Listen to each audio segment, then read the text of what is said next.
Well, I'm not done today. There's a couple other things I want to touch on, but to finish that thought, basically, you want to be forgiven. You want to feel free from your own carnal nature. And in order to do that, you've got to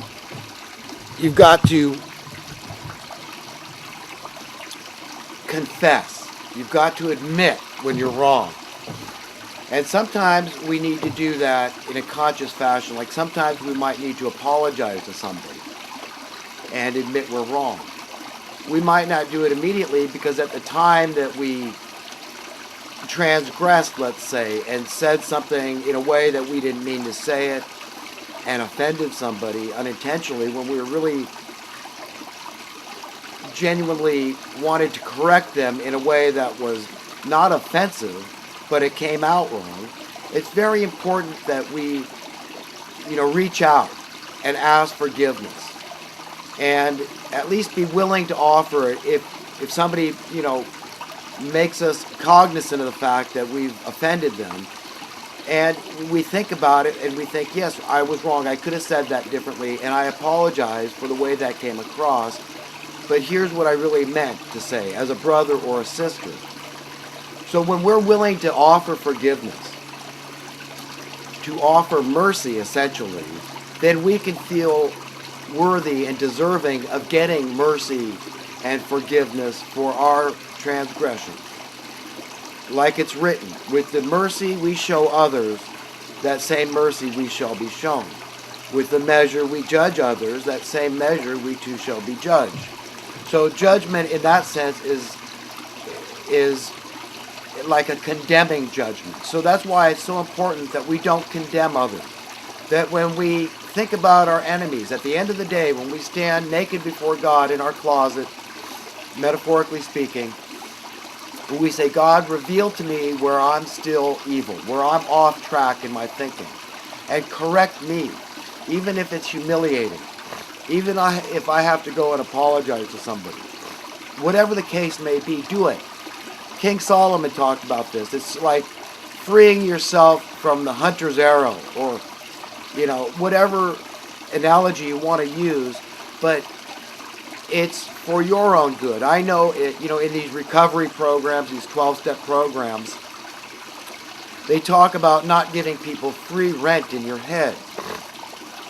It's something you don't hear a lot about. And they talk about what they call the, lack of a better term, the shitty committee. Where it's this babbling group of monkeys in your head talking to you. The Bible would describe that as the accuser of the brethren.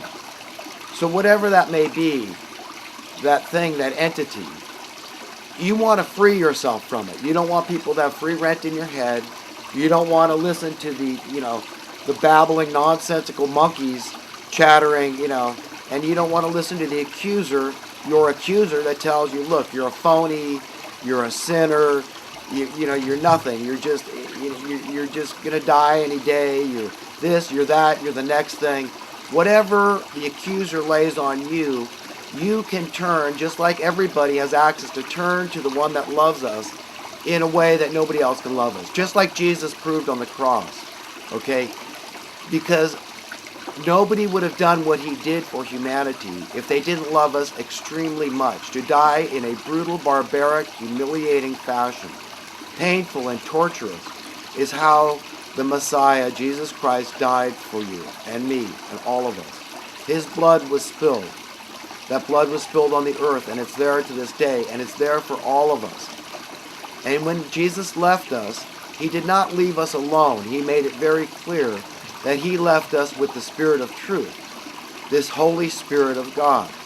This Spirit is alive and well on the earth, the comforter, the encourager.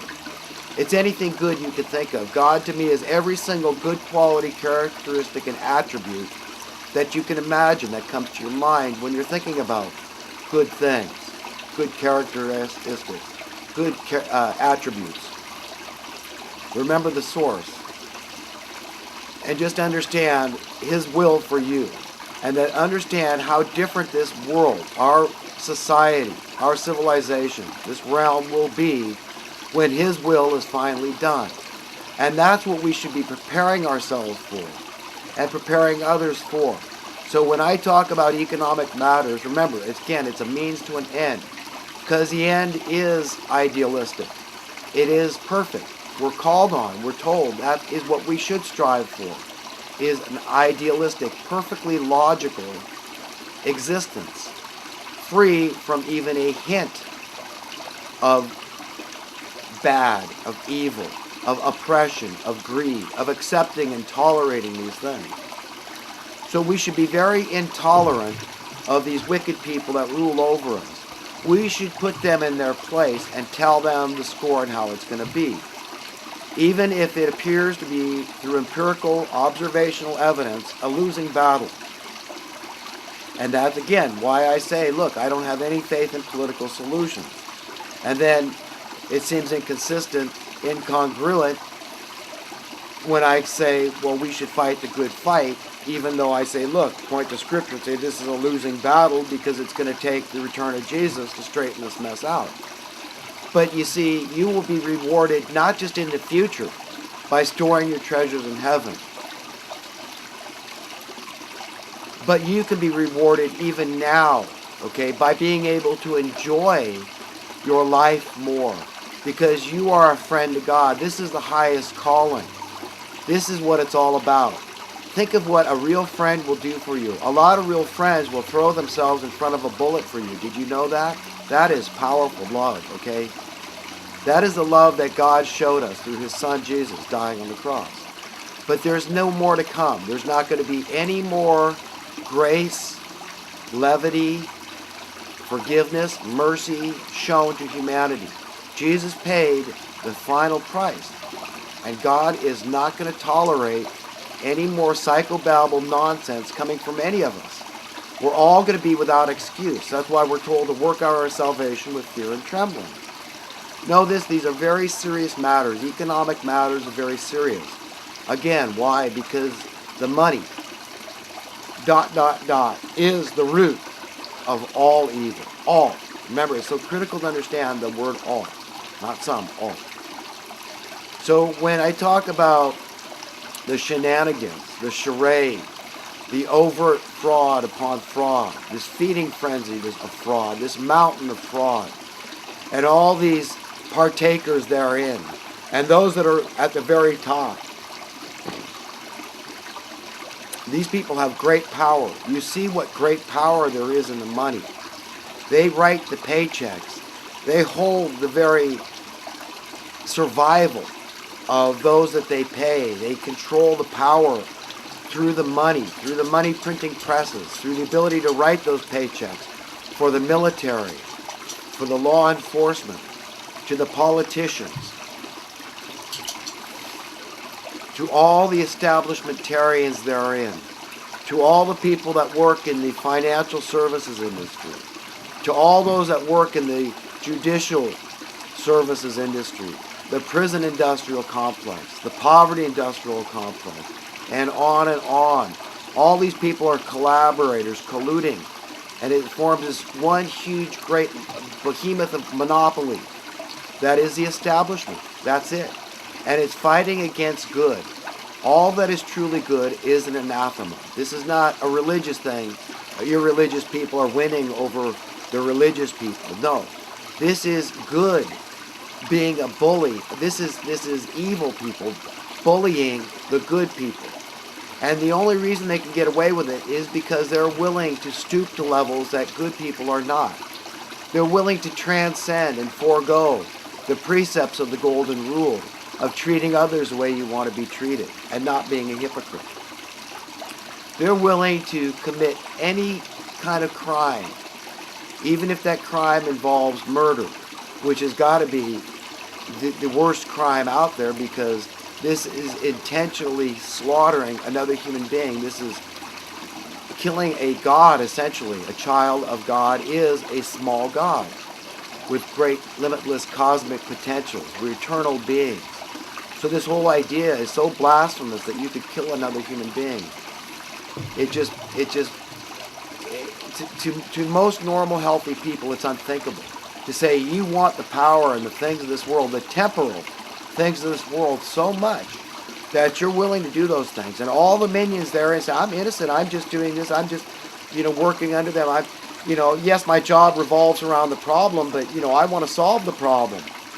Not understanding or not wanting to understand, not wanting to be cognizant and conscious of the fact that, look, now that the problem is etched in stone, and we understand the culprits, the caliber, the mentality of people that have done this, that have engraved our problems in stone through unsound currency, because the God of this world is unsound, and it can be very much compared to a God. The money and the God of this world, it's one and the same. Its method of operation, its modus operandi, its MO, is that. It needs, that's critical, it keeps that structure in place, keeps this monetary-based unreality in place. And the greatest threat is a very tangible, very logical method, and it's just through having sound currency and understanding how you would attain sound currency. That's what I want to talk about now. What does this mean? All it means is an economic system that's based on reality. And reality, I mean that in the sense that it's, society is a collective. We're a family. And we work collaboratively. And we build things collaboratively. Nobody builds anything by themselves, okay? A widget is touched by many people before it reaches the store shelf. That's what I'm trying to say. So nobody can say you don't have a right to that widget when they didn't build the widget by themselves, okay? It was done as a collective. That's how things are produced. When a fisherman goes out to sea, you can say, well, he did it all by himself. He didn't even have a crew. He just went out there, he put in his fishing line, and he caught the fish, and he brought it in boat. Now let me ask you, did the fisherman build the fishing pole? Did he manufacture the fishing line? Did he build the fishing boat? How about all the the outfitting of the fishing boat? Do you understand? Did he give himself the brain in his head that enabled him, that gave him the wherewithal to go out there and put his line in at the right area where the fish were?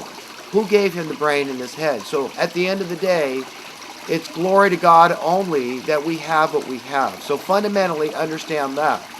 If you understand supply and demand, then you understand the law of diminishing returns, and you understand that that law can be used for good. And that means diminishing burden is the way to look at that. And what I mean by that is, let's take, for example, the VCR, one of my favorite examples to show how this thing works and why it's supposed to work the way it is. And so somebody's got an idea, okay, like the VCR. They go out and they start building. Everybody says, hey, that's profitable. I'm going to start making those things. So for a spell, everybody that got on the bandwagon and started building those things started making profit. But after a while, there was diminishing returns. And the only reason they make that a bad thing is because they tell you, well, look, you're making less profit, so unless you fix prices and manipulate markets and collude with all the other manufacturers of the VCR, you're going to have those diminishing returns until what? Until you're not making anything. You're working as a slave. But failing to tell them that, look, that's a good thing because your currency is worth more. So the VCR in the last 35 years, let's say, has your buying power, your dollar, relative to the VCR is increased mightily. And are we to say that's a bad thing? No, that's a good thing. You see, and that's how sound currency works. That's why I'm a proponent of a free market, supply and demand based economy. This, I guess, for lack of a better term, you could call it capitalism, even though that sounds like a loaded term. But it's capitalism with sound currency. It's an egalitarian type of capitalism. It's only a means to an end. So you understand that it's not incidental. It's not by accident that your currency is unsound, that it's been destroyed, debased to the nth degree. There's a reason for it. And the reason is because All you need to do is manipulate markets, fix prices on a commodity that we can't